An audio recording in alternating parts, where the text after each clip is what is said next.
দুই দিক দিয়ে গুলি বিনিময় করছে, টিয়ারশাল মারছে, শব্দ গ্রেনেড মারছে, দুই দিক দিয়ে আন্দোলন করছে পুলিশ, দুই দিক দিয়ে আন্দোলন করছে, দুই দিক দিয়ে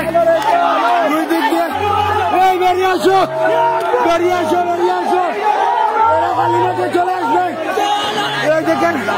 এই দেখেন সীতাকুণ্ডে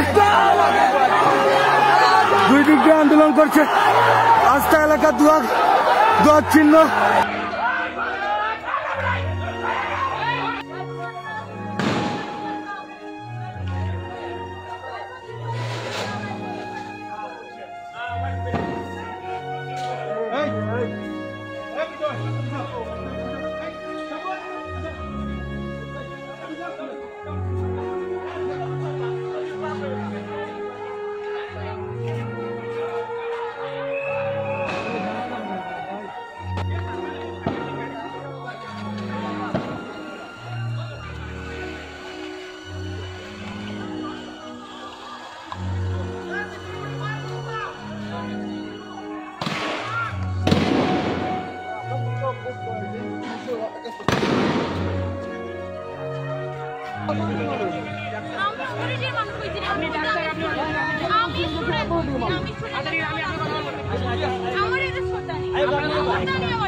আবু জানবে প্লিজ আপনারা